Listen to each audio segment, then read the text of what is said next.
And to find out more, we speak to Kervin Aucoin, former lead intelligence, surveillance, and reconnaissance coordinator for the U.S. Army in Europe and host of the This Week Explained podcast. Good to have you on. Welcome.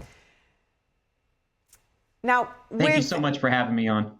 For sure. Now, with new U.S.-made F-16 fighter jets and experience in dealing with this kind of attack before, was Ukraine in a better position to defend itself against the bombardment?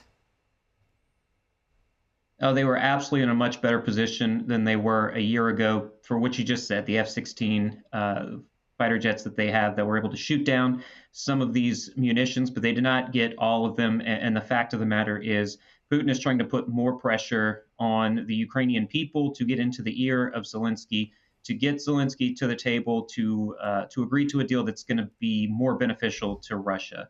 And that's what's happening right now in this war. We're in a race to January 20th when Donald Trump takes over as president of the United States. And he said he wants this war over in one day, or that he will get to a peace deal in one day.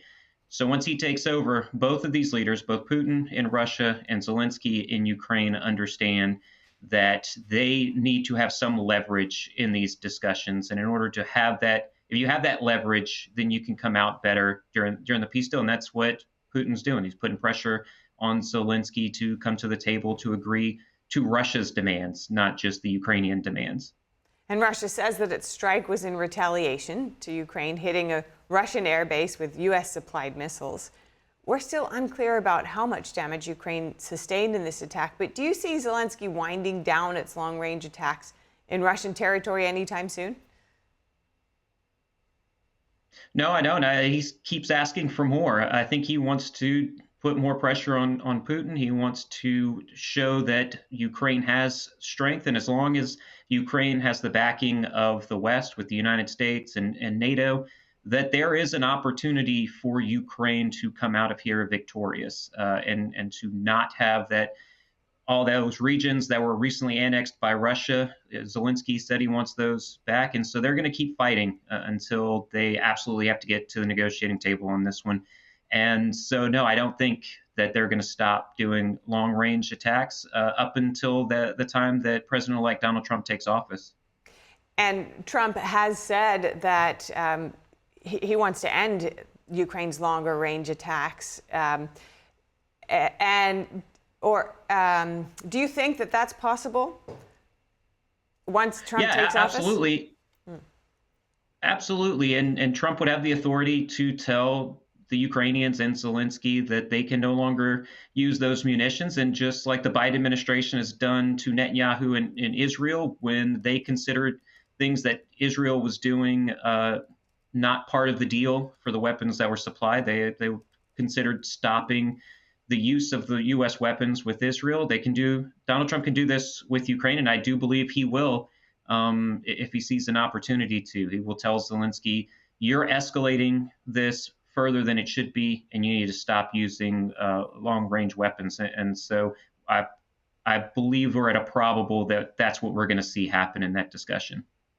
Okay, now Ukraine's biggest private energy company said the attack caused serious damage. How capable is Ukraine at restoring power to its citizens and military in a timely manner, especially in these colder months? And that's crucial, right? Because we're talking about bitter cold weather for the Ukrainian people. And every time an attack like this happens, it becomes more and more difficult for the energy companies in Ukraine to sustain themselves. And so the longer this war goes on and the more attacks they get from Russia, it's going to be harder and harder on the people of Ukraine. And that's what gets overlooked a lot of times in these situations.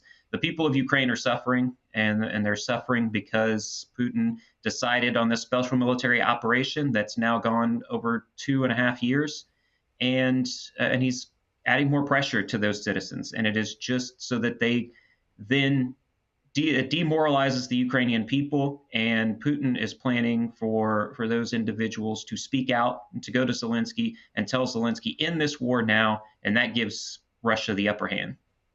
And Zelensky has said in response to the strike that Russia needs a strong reaction from the world. A strong reaction could mean a lot, but how do you think Zelensky would like to see this war end?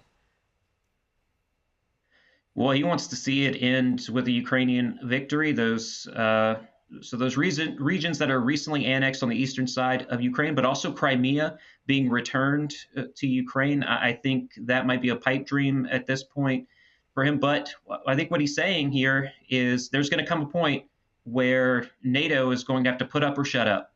And if they're talking about a defending a free globe and sovereignty in particular countries, that this is a very important fight. It is a fight that Zelensky thinks NATO needs to get involved in. And if that happens, then we are talking escalation. And so that would absolutely escalate this even further. Finally, on today's bombardment, we've seen no reporting of Russia using its hypersonic ballistic Oreshnik missile that it used in an attack last month. Why might Russia have held off on using this again? Well, I know they've sent some to Belarus in order to have in that country, which is an ally to Russia. The reason they wouldn't do it here is they already used it once. There's already the fear there. There was no need to use it again when they do have the weaponry and the amount of weapons and missiles and projectiles in order to disrupt the infrastructure. Look, they're not looking to completely annihilate the Ukrainian people. They're just Putin's looking to put pressure on the government of Ukraine, the military of Ukraine.